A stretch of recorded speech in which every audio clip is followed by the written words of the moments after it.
the grammar is like this magnifying glass, The syllables are ra na na ra na de de re ra na na. They're not just syllables. They're like these they're like pores, open pores, or they're like these seeds where you can just, if you nurture them with your own ideas of rag and rag swaroop and emotions and practice, then they can really grow.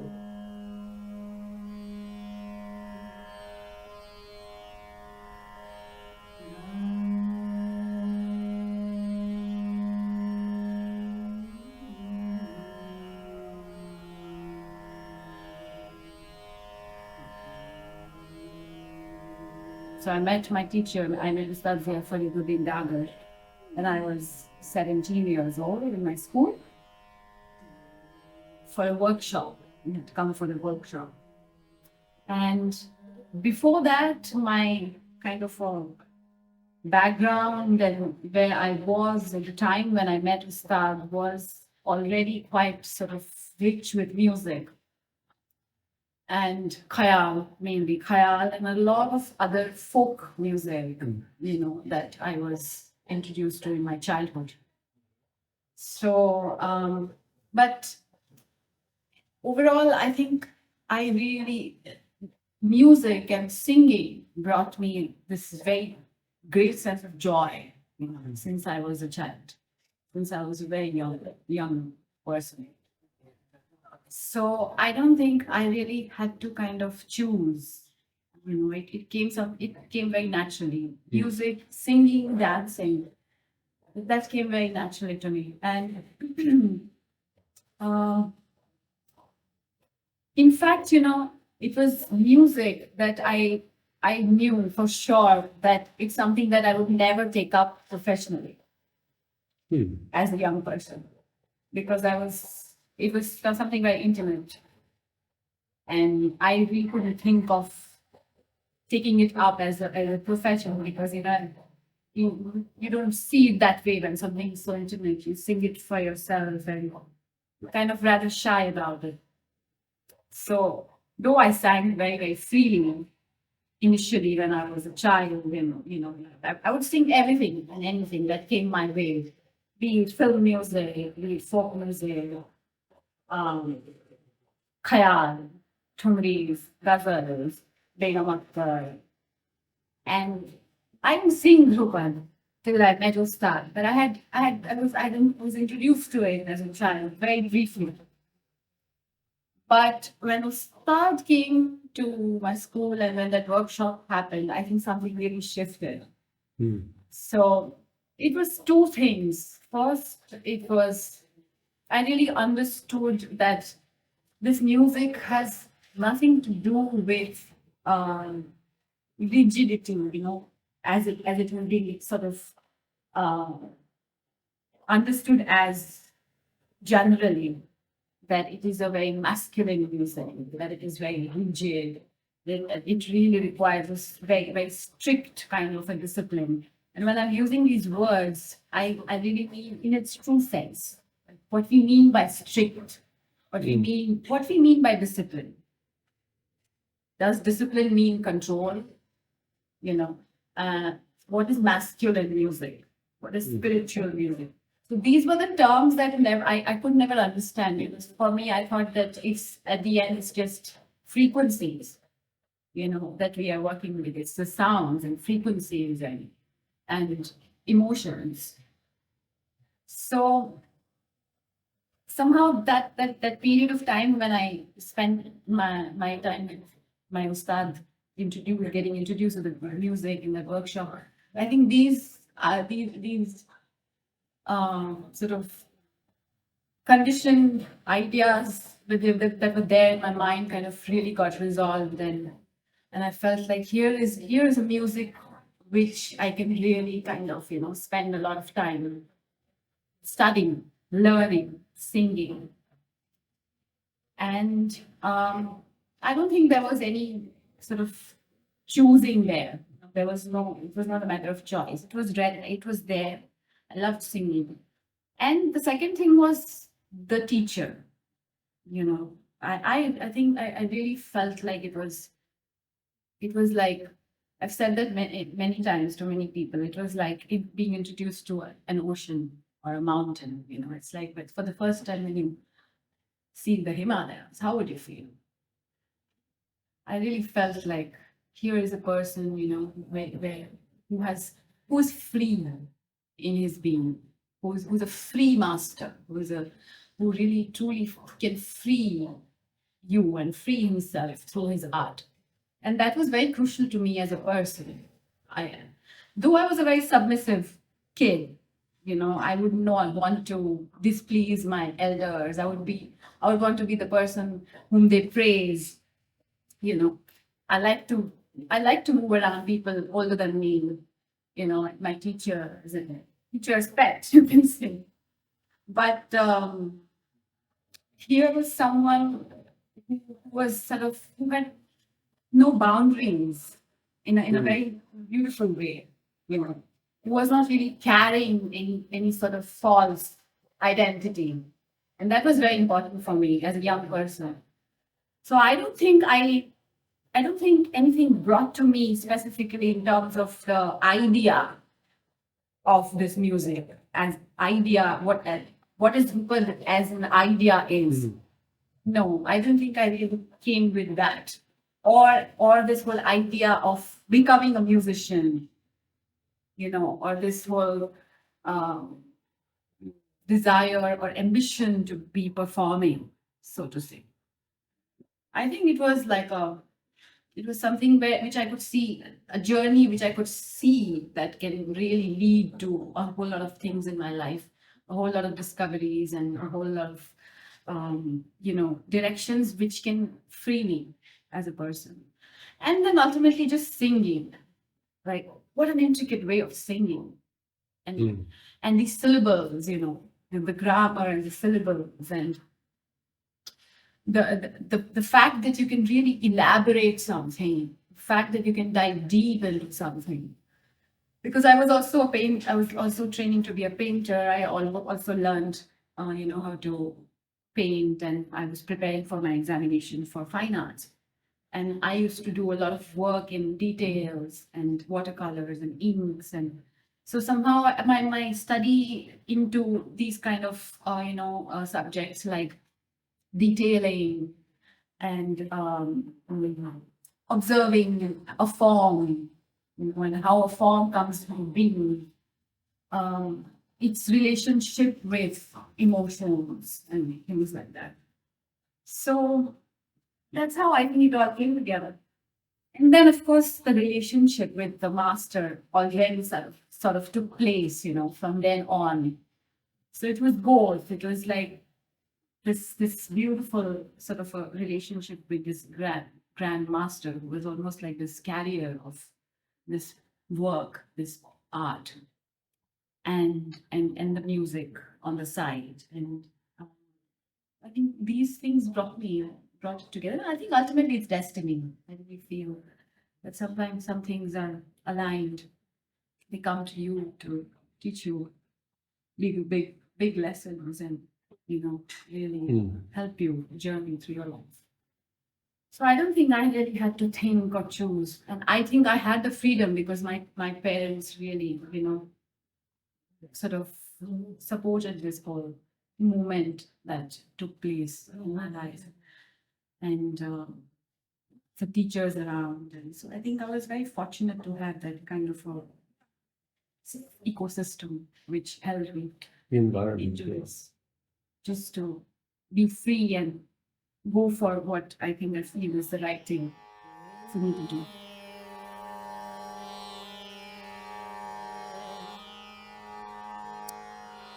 Definitely it has tremendous power.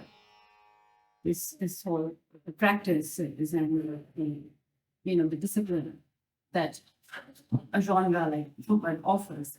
But in that sense, if we want to elaborate on that, in that sense, today at this point of time in my life, I feel like everything has that potential. Cooking has that potential. Cleaning has that potential. Anything can do that. But how do we enable ourselves to, in order to really receive it from the element, from that medium, that Dhrupad or anything offers to you. I think is up to oneself. And that's where the whole kind of the dilemma, so to say, lies. That I think one has to be constantly questioning oneself as to am I just kind of completely dependent on this medium, and and I, because I think it has to be both ways. It can't be just sort of, I think it would be passive to just say, oh, the music is so sublime that it's going to constantly keep me, upright and keep me into this process of evolution or evolving as a human being. I don't think it's possible. So, in other words, your life has to reflect and integrate into the music, and the music makes your life more deep, and the life makes the music richer. So it's both ways, I feel. Yeah. And there, I think there are ups and downs. So, but definitely the influence, that the constant influence is there, because you're practicing, you're singing, so your body and mind is constantly being sort of reshuffled, and it brings you back to your being, your center. Thus, in these practices, like courage practice in the morning, or when you're kind of really trying to immerse yourself, understanding a raga. So that time you are in that state where you have the potential, or you have the possibilities to really be in that portal, But then there is also the risk of escaping. So I think for me, by now in my life, I have gone through all those journeys, of ups and downs, and I've realized that it's as much myself as much as the medium. I think both have to be kind of synergy. Integrate. Yeah, integrate. And then I think something takes place. So yeah, I think that's what's happening right now. That's beautiful. Yeah. I think that's so important, because a lot of artists separate their lives, maybe just completely unconsciously, and also identify. Yeah. Like, I don't think it is very healthy to really completely identify yourself as a Dhrupadya, or a musician in that sense. I mean, of course, if you're practicing music, you are a musician. In that sense, you do identify. Yeah. It's like, if I'm teaching, I'm a teacher.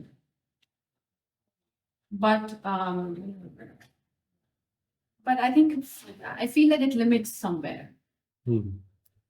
It does somewhere, has a limitation, and that's dangerous, I feel.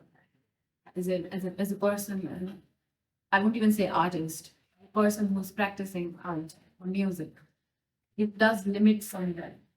And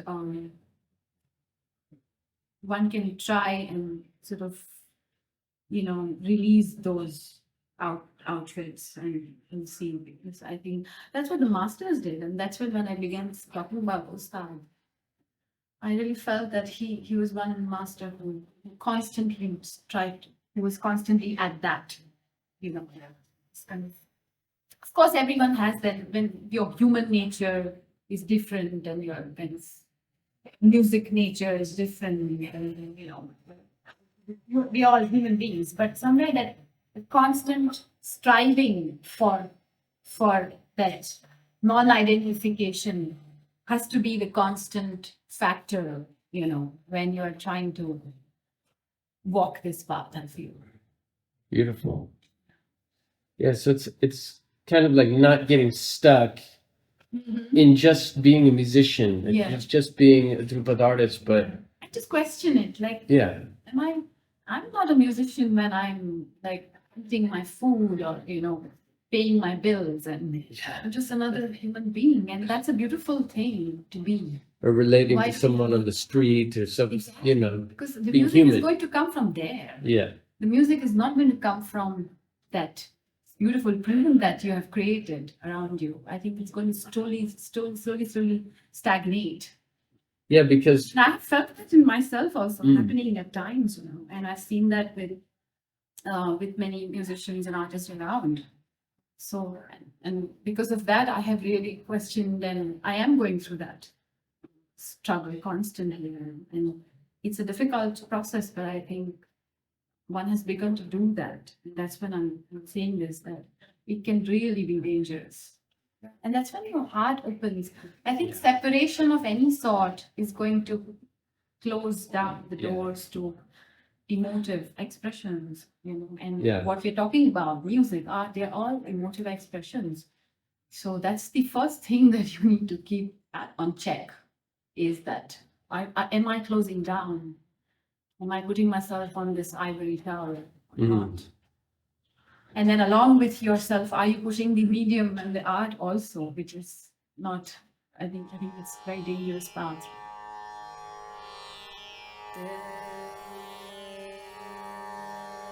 Of course, the structure and the grammar and the slow ara and this entire the way it is designed, so to say, it really doesn't. It may not have that kind of it doesn't really serve these purposes beyond a certain point, I would say. Because if you really want to dive deep into frequencies and sound, one has to kind of really put aside these ambitions and desires to a certain extent. But if we really try and look at this question, then I think everything that has survived since centuries, or even those things which are really, even pop music, which is really genuine, and which is really kind of very genuinely reached to people and people's hearts, has something. So all those things, that music, or whether it's Dhrupad, or it is devotional music, or any kind of art which has that element in it, which is something very true, genuine. They all have a common thing in them, this honesty, this truth. And I think that's what makes it survive. It doesn't matter if it's flashy or glamorous. I mean, there are some remarkable creative people who do come across as popular and glamorous, but maybe they are surviving, and maybe they are really able to get something through to mass of people, is because of their honesty, because they're true to themselves. So I think this music has a, and coming back to Dhrupad, a style like that, I think it has a spirit of its own, and it feels like, I really feel like I'm a passing by person. I'm a passerby here, and it's so. I can see that with such confidence that it's just like after I'm gone, the masters have gone. Music is still, we are all still singing it, performing it, playing it, teaching it. So I think it's got a spirit of its own. It's like this earth. We're all passing by. It's going to go, but earth somehow it has its own up. She has its own bad years and good years, and but it has a spirit of its own, and I think that's how it really survives. But we as vessels, I think, how we can contribute to it is by just being true to it, and in love with it. And I think that's how it's going to survive.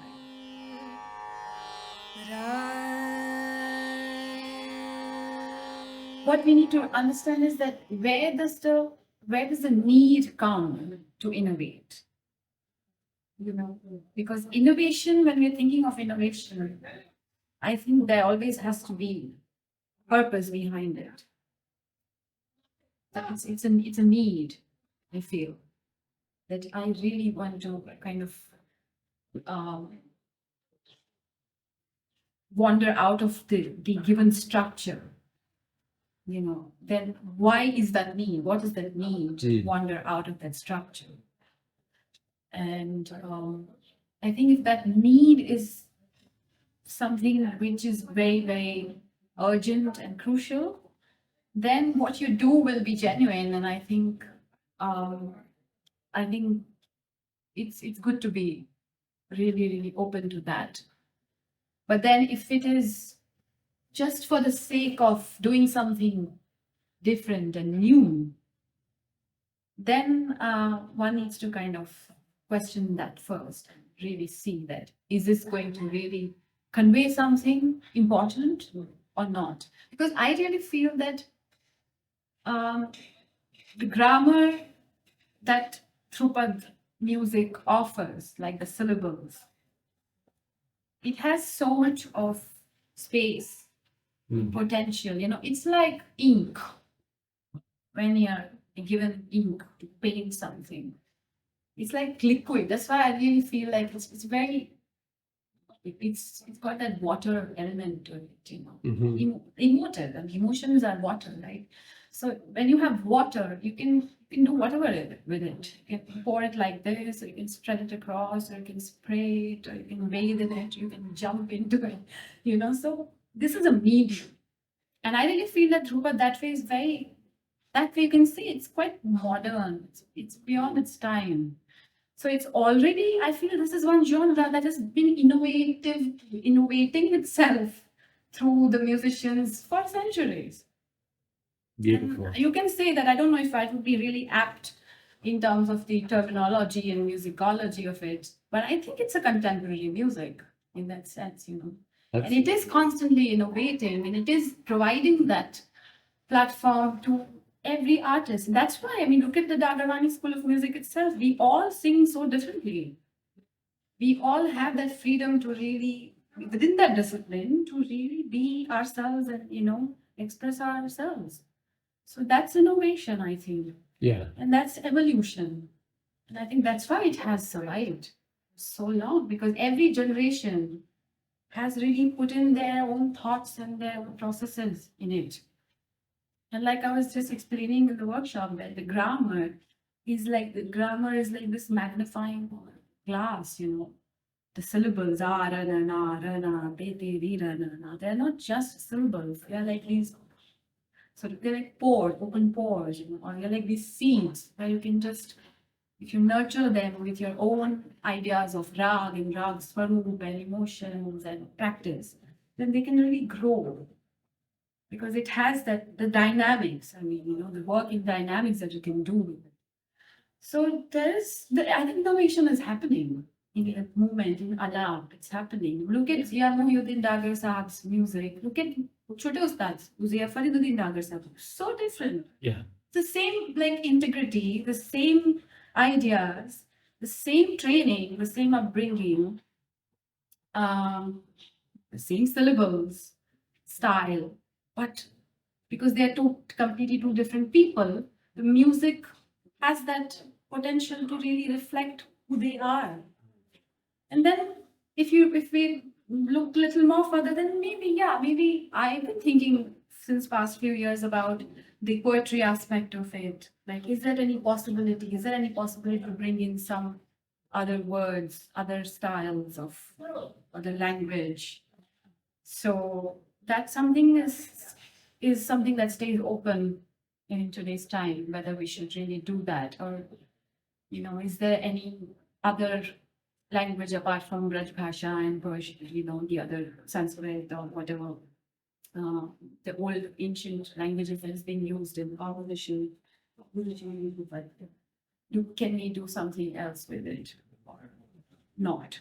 But that's just a tiny part of the music. The Allah, I think is remarkably open and free, and like I said, it's got that contemporary element to it. Yeah.